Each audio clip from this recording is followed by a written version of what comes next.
everyone, my name is Rachel Mauchline. I am the Assistant Director of Speech and Debate at Durham Academy in North Carolina. I also work at the Institute for Speech and Debate. I'm one of the staff writers for Champion Briefs, specifically with public forum debate. This topic analysis is on the NSDA, or the June public forum topic, which is resolved. The United States should establish a comprehensive bilateral trade agreement with the European Union. Of course, this video is simply a preview of the topic, and I would highly recommend, if you want to learn more about this topic and the arguments that teams could specifically run or you could prepare against, by checking out the Champion Briefs brief for this month, which will contain a lot more argumentation, a lot more analysis than just this perspective, and will help you prepare for the NSDA National Tournament. Therefore, you're most likely watching this video if you are either A, competing at the NSDA National Tournament, which if so, congratulations, B, you're coaching at it, which is great, or you just have a desire to learn more about the US and the European Union trade policy. Either way, this topic analysis is going to be broken down into three components. The first of those is kind of be examining an introduction and kind of some preview components of what it means to compete at the national tournament, what this topic looks like. Second, look at some strategic considerations that teams should keep in mind. And then finally, introduce some of the previews of some main pro and con arguments that you're going to see on the topic. Of course, this topic was released on May 1st, and I highly encourage teams, especially when this video comes out, that you're most likely at the point where you are not just immediately case writing, but I think it's really important, especially at the national tournament, that you take time to brainstorm and fully develop an understanding of the topic. This is not a topic that's really surface level. In fact, like the topic analysis paper I wrote, and this video will kind of explore many of the layers and intricacies that come with one, trade policy, but also like just economics in general, especially when it comes between two countries and two entities, in this case, that have a previous relationship with each other. So I would recommend that you spend the time understanding the historical context of the topic. There is a really interesting article by the Congressional Research Service that gives an in-depth examination of the topic and what previous actions have been taken between the United States and the European Union. My advice, especially with the NSDA National Tournament and the fact that you'll have a variety of judges in the room, is that when you begin your topic analysis, whether it be with this video or prior to that, that you make sure you have an understanding so you're able to convey that understanding no matter who is judging you, whether it be an experienced coach who might not have a backing on the topic, or it's an individual it's their first time judging a public forum debate. It's also important that, especially with the NSDA National Tournament, that you are creating cases that could work no matter who is judging you.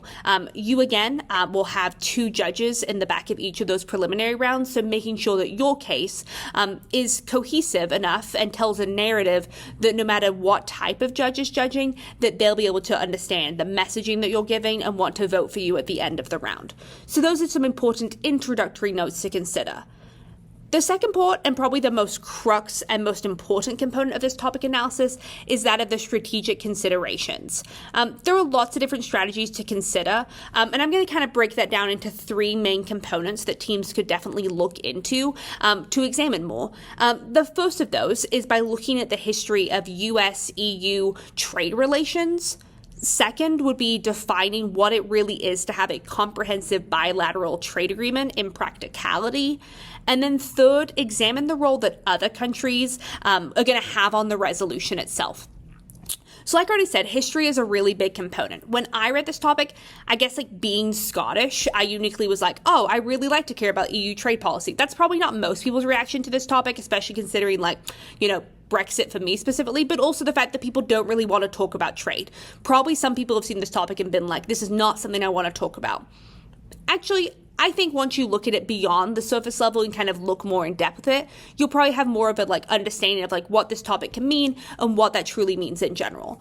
I was debating in 2013 on the policy topic, which that year was about foreign policy with Latin America, which ironically connects back to the NCFL topic that's just about to be debated. But I think it's important to consider, when I debated that topic, one of the main arguments in the context of U.S. foreign policy was the Transatlantic Trade and Investment Partnership, which is the TTIP, which was an attempt at that time to have a bilateral trade agreement between the U.S. and the European Union. So it's ironic that we look now, 11 years later, and it's still being discussed, just not in the context of that original agreement. That original agreement in 2013 fizzled out. 3 years later in 2016. The attempt of the TTIP was to support bilateral growth and trade between the US and the European Union.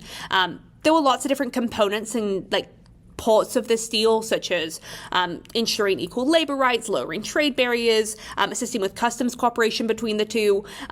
The list goes on and on about all of the different things that comprehensively made up this bilateral trade agreement, or the TTIP at the time, which I'd highly recommend you look into more of what that looked like and why that failed. There are 3 reasons why it failed that I'm really going to emphasize to you that are just components to consider. The first of those is Brexit. The Brexit decision in June of 2016 shook conversations between the US and the European Union. Of course, the United Kingdom played a large role in the European Union at the time, so them leaving the European Union obviously shifted the entities who were in the conversation. The second is that there were 14 rounds of negotiations, and both sides blamed each other. The European Union consistently was just blaming US protectionist politics, whereas the United States kept blaming specific European countries who kept blaming the United States, and it just created this blame cycle which broke down the conversations completely. And the third is that there was a question of documentation being leaked. There was a major leak in 2016, which led to more and more growing concerns about the TTIP and what it would mean for countries, and shut down negotiations. There's a lot of really interesting analysis there that you can definitely look into that will assist greatly, that talks about what those 3 things mean. Of course, between 2016 and now, there have been a lot of changes, whether it be with Brexit, whether it be with leadership changes in both entities, whether it be with a global pandemic. So while this topic is not specifically in the context of the TTIP, it's going to be an interesting part to examine, because even though it failed, it's clear that both entities are still wanting to engage in trade. There's a lot of research out there that teams can definitely look at, that's reports from both sides, that take into account EU-US trade and how it helps and how it hinders both countries. And also some of that research takes into account things like the pandemic in regards to how that relationship has shifted. There's a more recent consideration that I think teams should definitely look into, which is the Transatlantic Initiative on Sustainable Trade, which is the TIST, which this is created with an establishment to focus on 2 things. The first is to focus on establishing a transatlantic marketplace, and the second part of that is to focus on climate-based actions. So it's really a two-pronged approach to 2 different issues that both entities are trying to resolve. This launched in late 2022 with this entire aim of focusing on economy and the environment. There have been lots of conversations between this over the last few years. The TIST also is a component of the US-EU Trade and Technology Council, or the TTC. Yes, I know there are a lot of acronyms. I definitely recommend that you don't just get too acronym crazy when you're debating. But there's been lots of conversations with the US and EU Trade and Technology Council, which then in turn assists with the Transatlantic Initiative on Sustainable Trade. Those conversations most recently were in April, and there's some really interesting articles about how this type of initiative, which is somewhat similar to the TTIP, which is focused on the idea of trade and creating bilateral partnerships and relationships, but it does take into account, there's an article from the Atlantic Council takes into account how current events with the EU and the US can be really impactful on trade relations. I think one really interesting part of this article to kind of consider, and it's something that I didn't really think about on face value, is how will this topic specifically play out when both the United States and the European Union have elections in 2024.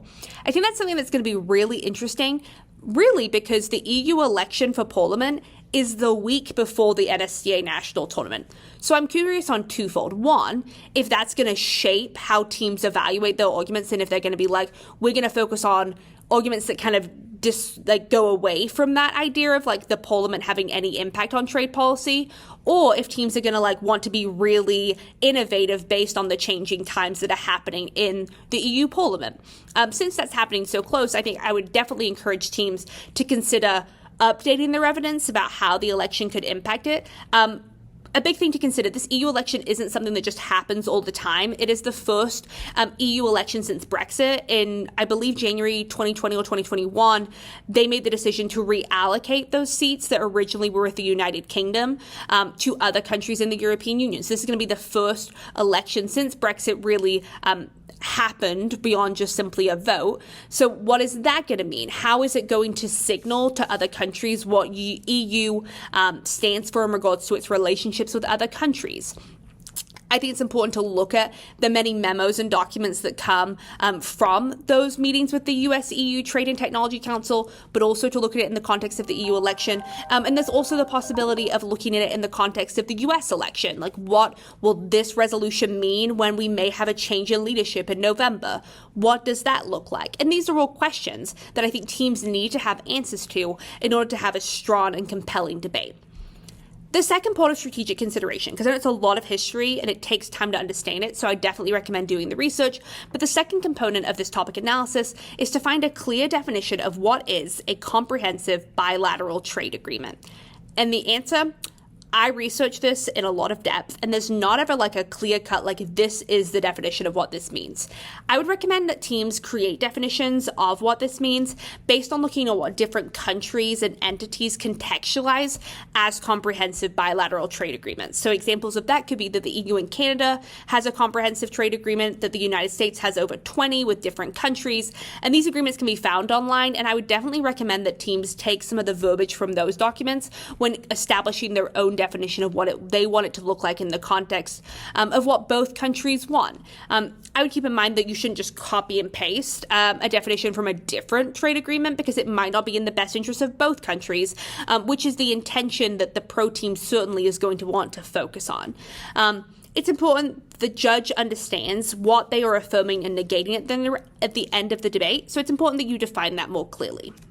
I think the third strategic consideration that I would highly recommend that teams consider and keep in mind is about the role of other countries on the resolution.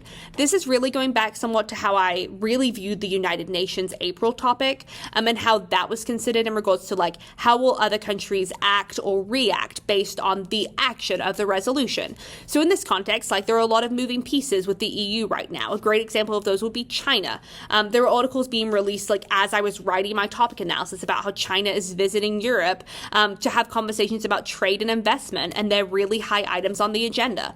So I definitely think that teams should consider, and this is something I'm going to talk about with the augmentation specifically, teams should look into how does affirming and passing a comprehensive bilateral trade agreement between the US and the EU potentially impact relations with both entities with China, and I think, or Russia, or whatever country you want to select. I think that's going to be a really interesting strategy that teams are going to play out based on the continued conversations that are going to happen between now, which is May, all the way till that round one or the final round in June.